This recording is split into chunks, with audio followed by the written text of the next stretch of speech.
நம்முடைய மாண்புமிகு உறுப்பினர் திருமதி வானதி சீனிவாசன் அவர்கள் மிகுந்த மகிழ்ச்சியோடு சிரிக்கிறார்கள்.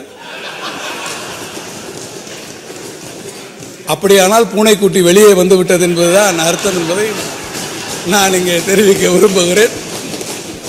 உங்களுடைய தொண்டர்களுடைய எதிர்காலம், உங்களுடைய அணுகாவினுடைய எதிர்காலத்தை எல்லாம் காலத்திலே நீர்த்து போக செய்யக்கூடிய அளவிற்கு சாணக்கிய தந்திரத்தோடு இந்த கணக்குகளை சிலர் எங்கோ உட்கார்ந்து போட்டுக் கொண்டிருக்கிறார்கள். நீங்கள் கூட்டல் கணக்கை இங்கே அண்ணன் தங்கமணி அவர்கள் இங்கே போட்டுக் கொண்டிருக்கிறீர்கள். ஆனால் உங்களுடைய கூட்டல் கழித்தல் கணக்கை எல்லாம் வேறு ஒரு இடத்திலே உட்கார்ந்து இன்னொருவர்கள் போட்டுக் கொண்டிருக்கிறார் என்பதை நீங்கள் மறந்துவிடக்கூடாது. இந்த மடிக்கணினி விவகாரத்தில் சற்று கவனக்குறைவாக நீங்கள் இருந்து விட்டதைப் போல உங்கள் மடியிலே இருக்கக்கூடிய கணத்தை பறித்துக் கொள்ள நினைப்பவரிடமிருந்தும் நீங்கள் அனைவரும் சற்று கவனமாக இருக்க வேண்டும் என்பதை நான் இந்த நிதி ஒதுக்கம் குறித்து மனக்கணக்கு என்று சொன்னேன். அந்த மனக்கணக்கின் அடிப்படையில் சட்டமன்ற அனைத்து இந்திய அண்ணா திராவிட முன்னேற்ற கழகத்தினுடைய சக சட்டமன்ற உறுப்பினருக்கும் என்னுடைய ஒரு அன்பான வேண்டுகோளையும் நான் இங்கே தெரிவிக்க விரும்புகிறேன். மக்கள் திலகம் எம்ஜிஆர் அவர்கள் கழகத்திலே இருந்தபோதும் சரி, அவர் கழகத்திலே இருந்து வெளியேறி அவர் இயக்கம் கண்ட போதும் சரி, அவர் மீது பெரும் மதிப்பினை கொண்டவர்கள் நாங்கள். இன்னும் சொல்ல வேண்டும் என்று சொன்னால், அமர்ந்திருக்கிறாரே நம்முடைய மாண்புமிகு முதலமைச்சர் அவர்கள், அவரிடத்திலே மக்கள் திலகம் எம்ஜிஆர் அவர்கள் மிகுந்த அன்பினை நேரடியாக கொண்டவர்கள்.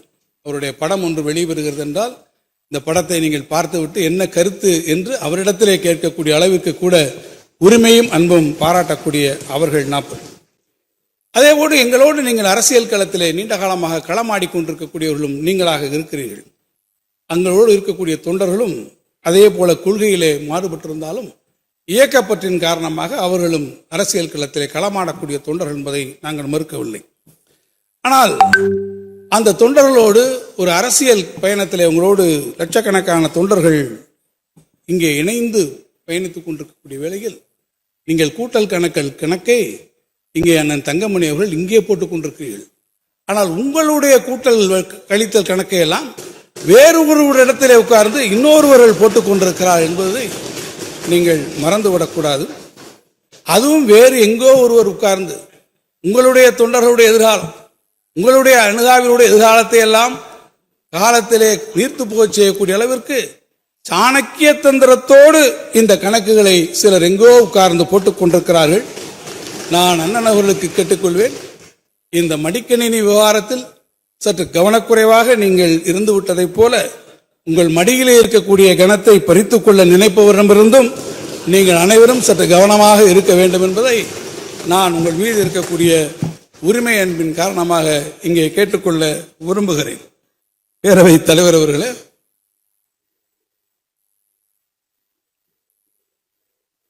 நம்முடைய மாண்புமிகு உறுப்பினர் திருமதி வானதி சீனிவாசன் அவர்கள் மிகுந்த மகிழ்ச்சியோடு சிரிக்கிறார்கள்.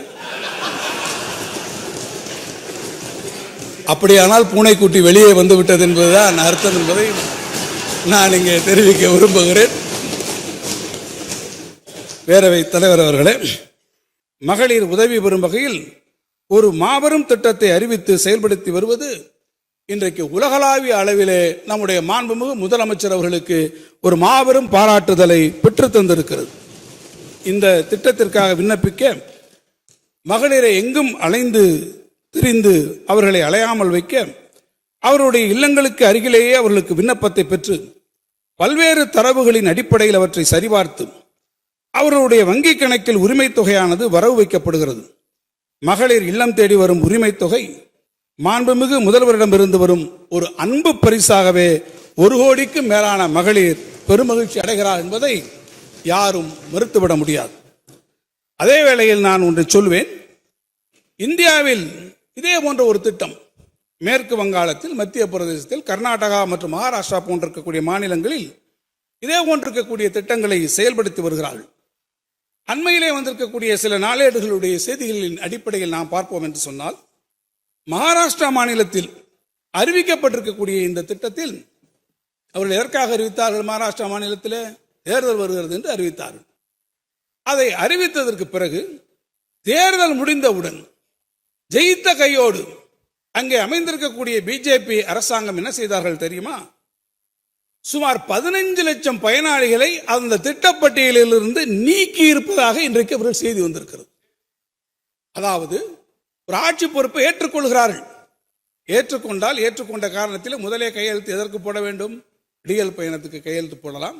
தலைவர் கலைஞர் அவர்கள் இருக்கிற போது சத்துணவிலே முட்டை அளித்து கையெழுத்து போட்டார்கள். இப்படி நாட்டு மக்களுக்காக நன்மை செய்யக்கூடிய திட்டங்களுக்கு கையெழுத்து போடலாம். ஆனால் 15 லட்சம் பேரை ஒரேடியாக ஒரே கையெழுத்தில் வெளியேற்றி இருக்கிறார்கள் இன்றைக்கு அந்த பட்டியலில் இருந்து பிஜேபி அரசாங்கம் என்பதை நான் சொல்லவில்லை. நண்பர்களே, நாட்டிலே வரக்கூடிய நல்லேடுகள் பல இன்றைக்கு தெரிவித்திருக்கிறார்கள். அப்படி அவர்களை வெளியேற்றுவதன் காரணமாக மகாராஷ்டிர மாநிலத்தினுடைய வருவாய் பற்றாக்குறையை அவர்கள் 46,000 கோடியாக குறைத்திருக்கிறோம் என்று இதில் பெருமை வேறு பட்டிருக்கிறார்கள்.